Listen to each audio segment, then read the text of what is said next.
situation will pan out. Meanwhile, viewers were shifting focus to what's taking place in Cameroon.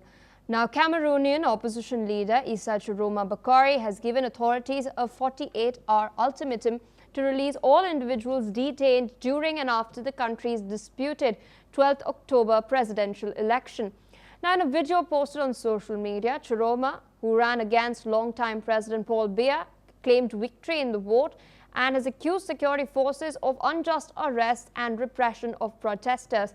He declared that he will never lower his stance until his people are free, demanding the release of detainees, including women and children, allegedly held without cause.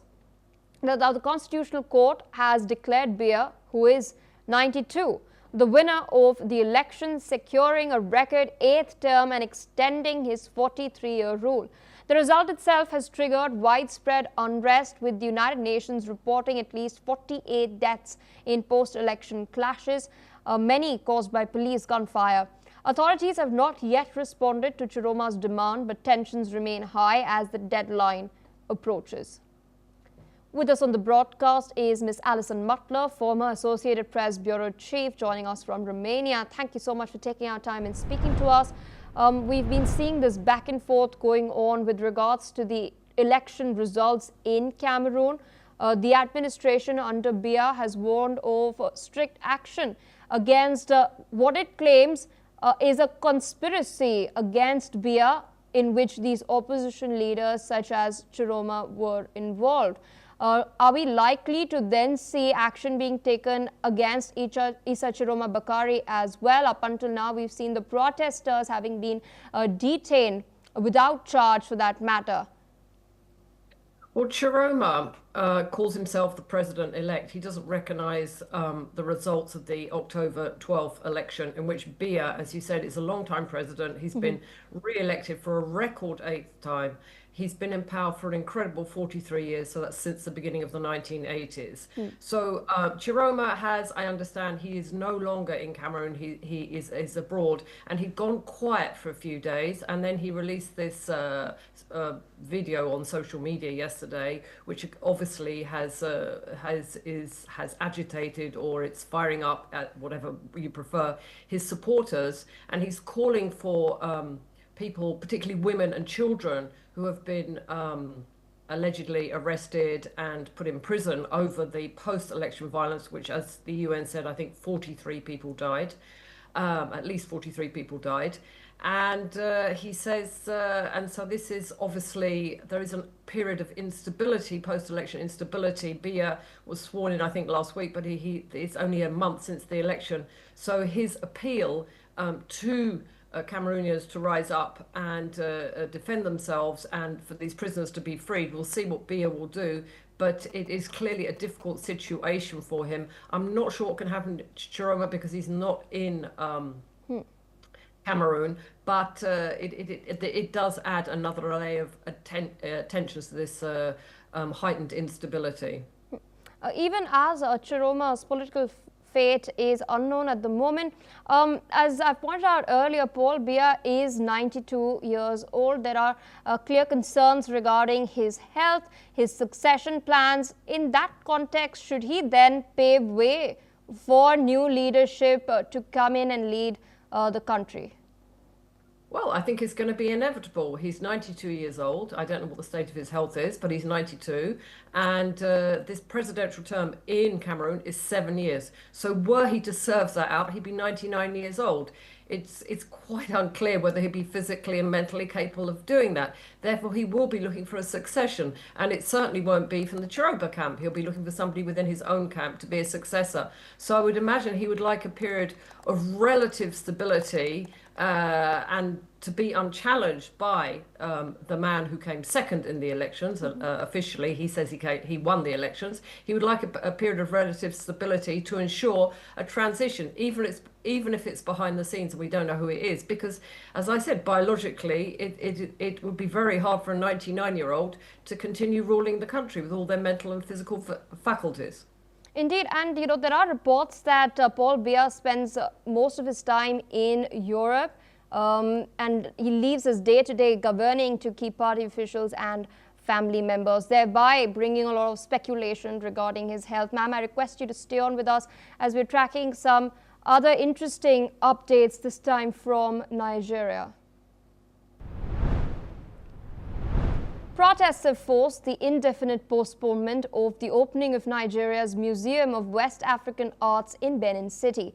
Around 20 protesters, some armed with wooden bats, stormed the museum's courtyard during a pre-opening event for donors and industry professionals. The group caused minor damage and forced guests to take refuge inside for 2 hours before being escorted away.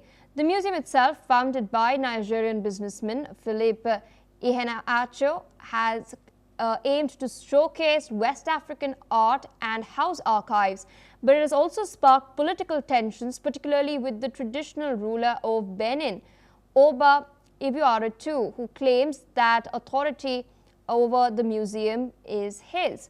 Listen in to what Philip had to say. What happened today is that we had people protesters who came in and started vandalizing some of the welcome pavilion, which is where we have visitors, and then broke into the front where the exhibition area is. So we had to move people across to the rest of the museum. Details, I think there were representatives from the palace, and I believe that they were asking for us to allow more time for consultation before we do a formal commissioning. Now, the unfortunate thing is that this was not a commissioning. This is not an official commissioning at all. This was just a preview of our first exhibition. As pointed out, this was not a formal commissioning. It was simply a preview, though in fact, the ruler of Benin, the traditional ruler of Benin, has been looking at inking a formal agreement prior to a formal commissioning that will take place as well. Still with us on the broadcast is Ms. Alison Mutler. I wanted to understand from you, where does this stem from and what's required for both parties to come on the same page? Because at the end of the day, this museum is technically showcasing the heritage, the art of West Africa at large and Benin in particular as well. So it is a benefit for both parties in terms that it will usher in tourists, bring in money as well, and further impetus for the locals who are living over there and their economic welfare. It seems to be two issues here. It's a fight between who controls this museum, which, as you said, will showcase very important cultural and heritage art, showing the patrimony of Nigeria. It's an important city, Benin City. I think it's the 4th biggest city in Nigeria. It's in the south, and obviously this art has also a long reputation. The British looted it in, I think, 1897, and they took a lot of the Benin bronzes. So it's not just the reputation of the local museum, it's also the history. And there's a lot of prestige that is going into this. So the museum at the moment has been slowly opening. As you said, this was just like a preview. 20 people who had supported it were invited. But the current ruler thinks because it's obviously a thing of prestige and it's strategic for attracting tourism, for the economy, etc., etc. He thinks he should have a stake in it. I don't know whether a solution can be worked out by both sides for the sake of the museum, for the sake of the economy, for the sake of tourism, between both sides, that it be run by some sort of city council with an appointed manager. But obviously, when you hear stories around, if you hear news stories around the world with people attacking people who'd gone to a preview with the sticks, it doesn't look very good for the museum, or does it look very good for Nigeria? So I think it would be in the interest of everyone to find a solution that works on the ground, for them to be able to showcase this very important art, which says a lot about the history. Some of it dates back many centuries. It's extremely important from an artistic and historical point of view for Nigeria. Absolutely, Ms. Mutler. With that, I'd like to thank you for taking out time sharing your perspective with us on NewsX World today. On that note, viewers, we're tracking some breaking updates coming in from Thailand at the moment. A government spokesperson has stated that Thailand has suspended the implementation of a peace agreement with Cambodia following a landmine explosion that injured 2 Thai soldiers on patrol near the border. Spokesperson Siripong Angakasuk Itat has told reporters that the follow-up to the joint declaration, which has been going about for a week now, will stop, adding that the decision also halts the planned release of 18 detained Cambodian soldiers. The peace deal, brokered under the mediation of US President Donald Trump, was aimed at easing tensions along the Thai-Cambodian frontier after clashes had taken place back in July. Bangkok has meanwhile stated that the suspension would remain in place and it will be pending a full investigation into the blast.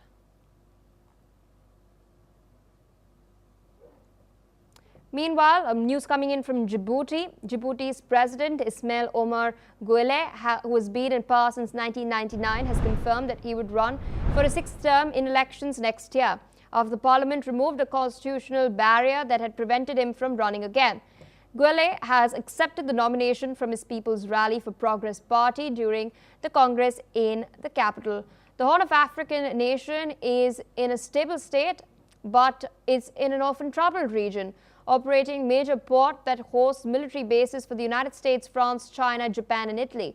Meanwhile, Guelleh has promised to reaffirm his commitment to unity, stability and development amid global challenges ahead of the presidential election set for April 2026. With that, viewers, it's a wrap on the Africa Brief. We will continue to track these updates very